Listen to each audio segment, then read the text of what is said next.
ఒక్కసారి కొమ్మూరి గోల్డ్ కి కాల్ చేయండి. తాకట్లో ఉన్న మీ బంగారాన్ని విడిపించి మార్కెట్ ప్రైస్ కి వాళ్ళు కొనుక్కుని మిగతా డబ్బులు మీకు ఇచ్చేస్తారు. హాయ్, వెల్కమ్ టు మనం టీవీ. మనం ఉన్నది మన కోసం. నేను మీ మనోజ్. సో టీటీడీలో లడ్డు ఏదైతే ఆ నెయ్యి కల్తీ జరిగిందని ఇప్పటిదాకా కోర్టులు, కేసులు, విచారణలు, సిట్టు వీళ్ళందరూ వచ్చి ఒక ట్రాన్స్పరెంట్ విచారణ చేసిన తర్వాత లేదు దాంట్లో కల్తీ జరిగిందని నిర్ధారించారు. సో సెకండ్ టాస్క్ ఏంటి?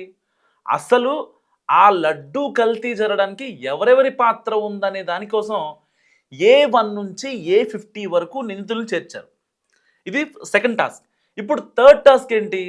ఎవరికెవరికి లంచాలు ముట్టాయి, ఎవరెవరు హవాలా త్రూగా డబ్బులు తీసుకున్నారు, ఎవరికెవరికి లిక్విడ్ డబ్బులు వెళ్ళాయి, ఎవరి అకౌంట్లోకి ఎంతెంత వెళ్ళింది అనేది తేల్చడం సిట్ యొక్క ప్రధాన ఉద్దేశం అండ్ ప్రభుత్వం కూడా. సో టీటీడీలో అంటే ఆ లడ్డూని అంత పవిత్రంగా భావిస్తుంటాం మనం. అలాంటి లడ్డూనే కల్తీ చేశారంటే ఏ లెవెల్లో వీళ్ళు డబ్బులు హవాలా రూపంలో కానీ ఆ స్కామ్ చేసి స్కీమ్నల్లా స్కామ్ చేసి డబ్బులు నొక్కేశారన్నది ఇప్పుడు సిటీ యొక్క ప్రధాన ఉద్దేశం అనమాట. దాన్ని ఎలాగైనా సరే ఆ కుట్రని తేటతెల్లం చేయాలి. సో ఇప్పుడు A39గా ఉన్న విజయ్ కుమార్ రెడ్డి ఈయన ఒక అక్యూజ్డ్. సో ఇప్పుడు ఇతను కీలక విషయాలు వెల్లడించాడు. ఇతనికి బెయిల్ని కూడా నెల్లూరు ఏసీబీ కోర్టు తిరస్కరించింది.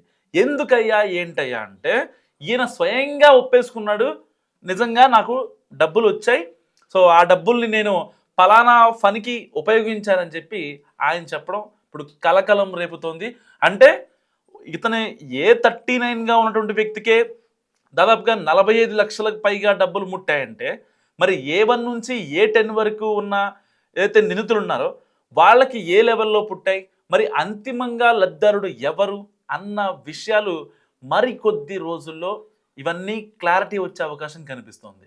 సో ఏదేమైనప్పటికీ తిరుమల లడ్డూ ప్రసాదం నెయ్యి కల్తీ వ్యవహారంలో కీలక పరిణామం జరిగింది. ఈ కేసులో A34గా ఉన్న TTD dairy executive Vijay Bhaskar Reddy దాఖలు చేసుకున్న ముందస్తు బెయిల్ పిటిషన్ను నెల్లూరు ఏసీబీ కోర్టు కొట్టేసింది. విచారణలో భాగంగా విజయ్ భాస్కర్ రెడ్డి భారీగా లంచాలు తీసుకున్నట్లు కూడా అంగీకరించడంతో పాటు సిట్ సేకరించిన కీలక ఆధారాలను పరిగణలో తీసుకున్న కోర్టు ఈ నిర్ణయం తీసుకుంది. సో సిట్ తరపున అసిస్టెంట్ పబ్లిక్ ప్రాసిక్యూటర్ జయశేఖర్ కోర్టులో బలమైన వాదనలు వినిపించారు. నెయ్యి సరఫరా చేసే కంపెనీల పనితీరు సరిగా లేకపోయినప్పటికీ విజయసాయిరెడ్డి వారికి అనుకూలంగా నివేదికలు ఇచ్చారని ప్రాసిక్యూషన్ నిరూపించింది. సదరు కంపెనీలు సరఫరా చేసే నెయ్యి నాణ్యతగా ఉందని తప్పుడు సర్టిఫికేట్లు ఇచ్చి టీటీడీ ప్రయోజనాలకు విరుద్ధంగా వ్యవహరించారని కోర్టు వివరించారు. సో ఈ అక్రమాల వల్ల 2019 నుంచి 2024 మధ్య కాలంలో తిరుమల తిరుపతి దేవస్థానానికి సుమారు 118 కోట్ల రూపాయల నష్టం వాటిందని సిట్ తన నివేదికలో పేర్కొంది. సో విజయ్ భాస్కర్ రెడ్డి వివిధ కంపెనీల నుండి భారీ మొత్తంలో లంచాలు స్వీకరించినట్లు విచారణలో తేలింది. బోలీబాబా కంపెనీ నుంచి 2023లో ఈ సంస్థ నుండి 75 లక్షల లంచం, ప్రీమియర్ కంపెనీ నుంచి 8 లక్షల నగదు లంచం అండ్ 8 గ్రాముల బంగారం లంచంగా తీసుకున్నాడు విజయ్ భాస్కర్ రెడ్డి. సో ఈ నగదు మొత్తాన్ని నేరుగా కాకుండా, ఎందుకంటే ఒకవేళ అకౌంట్లలో పడితే తర్వాత రైట్స్ జరుగుతాయనే భయంతో హవాలా మార్గంలో అందుకున్నాడు. సో ఇప్పటికే విజయ్ భాస్కర్ రెడ్డి నుంచి 34 లక్షల రూపాయల నగదును అధికారులు సీజ్ చేశారు. తన స్వార్థ ప్రయోజనాల కోసం కోట్ల మంది భక్తుల సెంటిమెంట్తో ముడిపడి ఉన్న లడ్డూ ప్రసాదం నాణ్యతను తాకట్టు పెట్టారని ప్రాసిక్యూషన్ వాదించింది.